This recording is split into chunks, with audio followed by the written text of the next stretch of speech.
সকলে কুয়েটের সাথে সংযুক্ত থাকা অবস্থায় কুয়েটের ভিতরে বাইরে কোনো প্রকার রাজনীতির সাথে প্রত্যক্ষ বা পরোক্ষভাবে যুক্ত থাকতে পারবে না উল্লেখ করে অধ্যাদেশ জারি করতে হবে এবং এর ব্যত্যয় ঘটলে শাস্তি হিসেবে অত্র বিশ্ববিদ্যালয় থেকে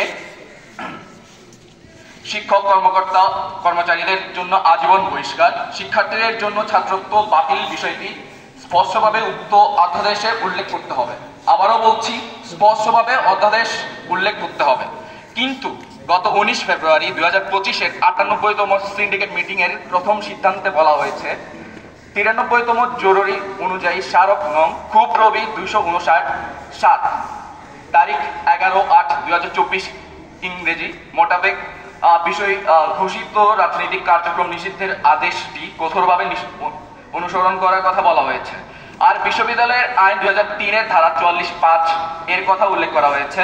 এখানে খুব সতর্কভাবে খেয়াল করতে হবে যে 44(5) ধারাটি শিক্ষক কর্মকর্তা ও কর্মচারীদের রাজনৈতিক কার্যক্রম নিষিদ্ধের কথা বলা হয়েছে, শিক্ষার্থীদের ব্যাপারে এই কোনো কথা বলা হয়নি। অর্থাৎ শিক্ষার্থীদের রাজনৈতিক কার্যক্রম নিষিদ্ধ শুধুমাত্র স্মারক ধারা স্বীকৃত, বিশ্ববিদ্যালয়ের আইন ধারা স্বীকৃত না।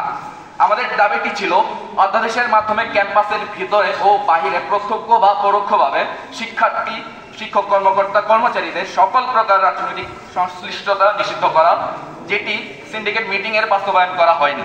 এরকম প্রহসনমূলক সিদ্ধান্ত আমরা কখনো মানি না এবং মানব না। তদন্ত কমিটি ঘোষণা দেওয়ার আগে আমাদেরকে অবহিত করা হয় নাই এবং উক্ত কমিটিতে কোনো ছাত্র প্রতিনিধিও ছিল না। এমন অবস্থায় এই তদন্ত কমিটি শিক্ষার্থীদের কাছে গ্রহণযোগ্যতা পাচ্ছে না। আপনারা সংবাদ মাধ্যম, প্রিন্ট ও নিউজ মিডিয়া সহ সকল জায়গায় দেখে থাকবেন যে যেদিন 18 তারিখ আমাদের উপর হামলা করা হয় ওই দিন সন্ধ্যা 6টার সময় কেবলমাত্র আমাদের ক্যাম্পাসে আর্মি পুলিশ এসে টহল দেয় এবং মাসুদ স্যারের নিরাপত্তা নিশ্চিত করে। কিন্তু এরপরে অথবা আগে অন্য কখনোই কুয়েট ক্যাম্পাসের ভেতরে অথবা বাইরে কোথাও কোনো ধরনের নিরাপত্তার বাহিনী আমাদের ছাত্রদের নিরাপত্তা প্রদান করতে পারে। আমরা সম্পূর্ণ অভিভাবকবিহীন এবং অরক্ষিত একটি ক্যাম্পাসে অবস্থান করছি এখন। সারা বাংলাদেশের প্রতিটি মানুষ জানেন যে কুয়েটে সাধারণ নিরস্ত্র শিক্ষার্থীদের উপরে কিভাবে ছাত্রদল এবং বিএনপি সন্ত্রাসী দ্বারা আক্রমণ করা হয়েছে।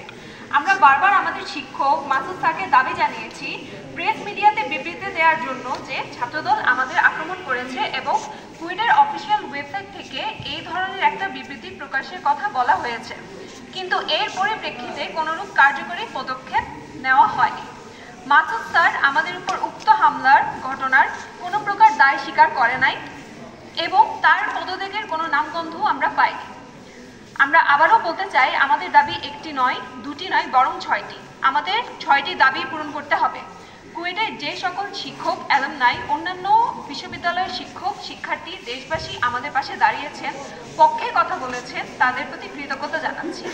আর যারা সারা বাংলাদেশের বিভিন্ন জায়গা থেকে আমাদের এরকম সংকটময় অবস্থায় পাশে না দাঁড়িয়ে মিথ্যা অপপ্রচারে বিশেষ করে অন্য কারো পাশে দাঁড়াচ্ছেন, আমাদের বিপক্ষে দাঁড়াচ্ছেন, আমরা তাদের প্রতি তীব্র নিন্দা জানাচ্ছি।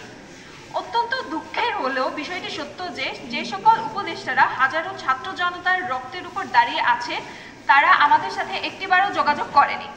এই বিষয়টি তীব্র নিন্দা জানাচ্ছি।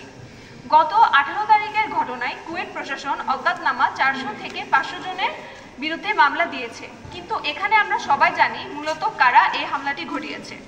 ছবি, ভিডিও ফুটেজের মাধ্যমে চিহ্নিত থাকার পরও মামলায় সন্ত্রাসীদের নাম উল্লেখ না করা এবং 76 ঘন্টা অতিবাহিত হওয়ার পরও কাউকে এখন পর্যন্ত গ্রেপ্তার না করা, এই সম্পূর্ণ ব্যাপারটি শিক্ষার্থীদের সাথে প্রহসনমূলক এবং শিক্ষার্থীদের বিভ্রান্ত করে আন্দোলন থেকে দূরে সরিয়ে নিয়ে যাওয়ার চেষ্টা ছাড়া আর কিছুই নয়। গতকাল প্রেস ব্রিফিংয়ে আমরা প্রধান উপদেষ্টা বরাবর আমাদের স্মারকলিপি পাঠ করেছি।